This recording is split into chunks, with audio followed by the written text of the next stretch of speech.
Selamat sore para netizen dimanapun kita berada, salam inspirasi bagi kita semua. Ini agak menarik juga ya, sama-sama ke Jawa Timur ya Pak Ganjar ya di sini. Tetapi Pak Ganjar ya yang ditulis oleh tv1news.com dia mengatakan bahwa Ganjar cuci muka air sumur Jobong ya, peninggalan Majapahit di Surabaya yang dinilai bertuah ya. Bagaimana kalau Anies Baswedan melakukan itu begitu? Bagaimana cibiran-cibiran para netizen dan para oligark, para buzzer-buzzer begitu ya? Luar biasa di situ begitu. Ya inilah pada hakikatnya ketika Anies Baswedan turun ke jalan bertemu dengan masyarakat dicibir luar biasa oleh para buzzer dan cebong begitu. Sedangkan Pak Ganjar melakukan seperti ini begitu gimana begitu. Tetapi kita harus hargai inilah budaya kita begitu ya. Tetapi kalau kita melihat situasi dan perkembangan politik, orang akan mengatakan kalau ini benar-benar dilakukan oleh Anies Baswedan, bahkan dianggap sebagai tolol begitu ya. Kalau ini dilakukan oleh Anies Baswedan begitu ya, tetapi karena seperti ini kan budaya begitu ya, tidak perlu kita menyalahkan satu sama lain ya. Tapi saya hanya melihat bahwa ketika dilakukan Anies Baswedan kok bisa ya para buzzer dan cebong bernarasi seperti itu begitu. Tetapi di tatanan komentar-komentar netizen seperti ini. Ini ya komentar-komentar netizen ya, Ganjar cuci muka air sumur Jobong peninggalan Majapahit di Surabaya yang dinilai bertuah ya. Ini banyak sekali pro dan kontra begitu ya. Melawan lupa tanah wakaf Jawa Tengah. Ini sudah diberi peringatan begitu oleh netizen begitu selama 1 tahun lebih laporan di Polda Jawa Tengah. Bayangkan begitu ya. Ya seharusnya Pak Ganjar ya sudah menjadi calon presiden, seharusnya dia berani mundur begitu ya. Karena masih tahap gubernur begitu kan ya. Jadi apa? Orang berspekulasi bahwa kenapa Pak Ganjar berada di Jawa Timur, sudah kampanye sana sini begitu kan. Tidak ada tindakan dan pengawasan dari Bawaslu dan sebagainya, apa ya terjadi begitu ya. Bahkan ini banyak sekali pro dan kontra di sini begitu ya. Ketum gak percaya akhirat, senior semedi, junior kejar tuah. Pemimpin siap ya semedi 5 tahun dengan jatah kuah doang. Ini apa maksudnya begitu ya. Semua air sami mawon ya kecuali air zam-zam. Ini banyak sekali pro dan kontra begitu. Tetapi anehnya di sini begini. Ketika Pak Ganjar melakukan itu begitu ya, para pendukung-pendukung Anies Baswedan santai-santai aja di situ begitu ya. Bayangkan kalau ini dilakukan Anies Baswedan, para buzzer dan cebong itu nyerbu di situ begitu ya. Dianggap sebagai tahayul dan sebagainya begitu ya. Bahkan ini kembali ke masa lalu. Ini Ganjar Pranowo masih mempercayai klinik ya, jauh dari nilai-nilai ibadah Islam. Ya, kalau kita melihat itu tergantung siapa mereka begitu ya. Tetapi kita lihat bahwa yang namanya budaya itu harus kita hormati bersama-sama. Kan begitu logika kita begitu ya. Tetapi yang saya amati di sini bahwa ya walaupun ya hal-hal seperti ini dilakukan sebenarnya karena inilah budaya-budaya, bisa saja budaya Nusantara begitu ya. Tetapi kalau kita lihat dari apa yang disampaikan oleh para netizen begitu ya, banyak sekali pro dan kontra sebagainya. Tetapi banyak yang kemudian mengingatkan bahwa kepada Pak Ganjar, Jar, pulang aja ke Jawa Tengah, Anda masih jadi gubernur, katanya begitu ya. Jadi ya inilah yang kemudian mengatakan ada yang paling cukup lucu begitu dari netizen begini.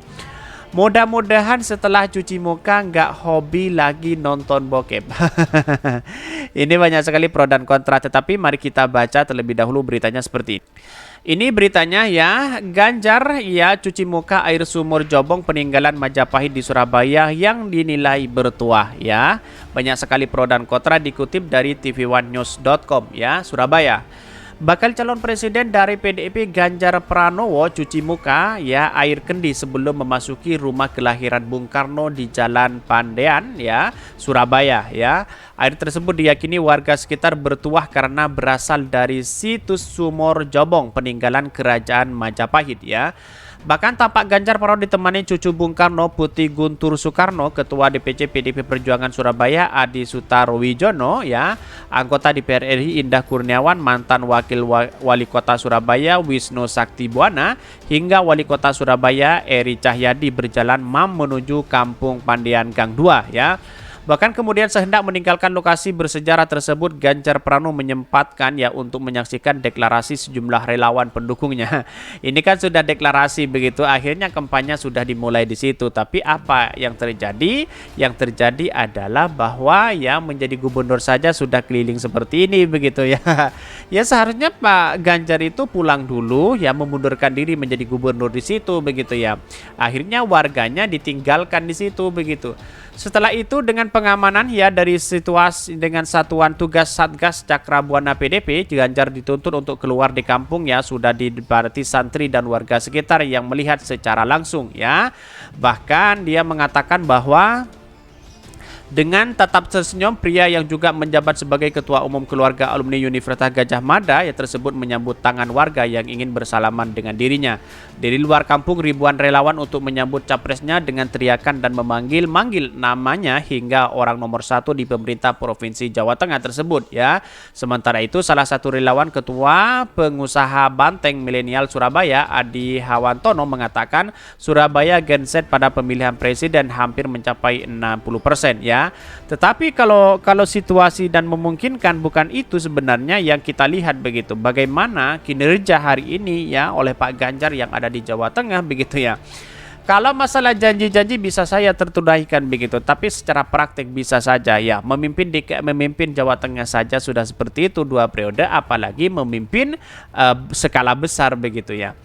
Bahkan dia mengatakan sementara itu Ketua Santri Milenial Surabaya Guntur Andi mengatakan dirinya bersama ribuan santri muda bersyukur telah mendeklarasikan Ganjar Pranowo sebagai presiden yang akan dipilih di Pilpres 2024. Bahkan sebelumnya politisi PDP asal Jawa Tengah tersebut juga menghadiri konsolidasi partai tingkat Jawa Timur di salah satu hotel di Surabaya. Selanjutnya ke posko PDP di Jalan Pandegiling ya. Kemudian Ganjar juga sempat menyapa warga Surabaya di alun-alun kota Surabaya, diakhiri mengunjungi rumah kelahiran Bung Karno ya. Tetapi kalau kita melihat dari apa yang terjadi selama ini, bahwa ya bukan seperti itu. Boleh sah-sah aja sebenarnya apa yang dilakukan oleh Pak Ganjar, tapi yang kita lihat hari ini adalah bagaimana nasib dengan warga yang ada di Jawa Tengah begitu ya. Seorang pemimpin kok bisa meninggalkan ini semua, kan begitu logikanya begitu ya. Artinya apa? Artinya wah, iya mungkin karena memang satu rezim, satu pemerintah, mana mungkin dia Pak Jokowi menegur itu, kan begitu. Kasihan saja masyarakat jadi tinggal begitu ya. Bukankah menemani masyarakat di Jawa Tengah begitu ya di hari Minggu begitu ya, bersantai-santai dengan warganya malah keluyuran begitu.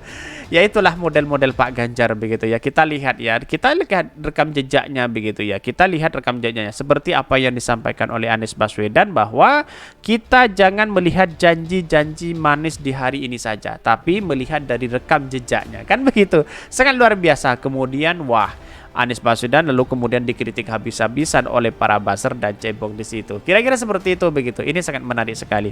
Oke, mungkin itu yang kami sampaikan. Tonton terus channel Khodari Podcast Rakyat ini karena ada berita-berita menarik dan viral setiap harinya. Salam para netizen, salam inspirasi bagi kita semua.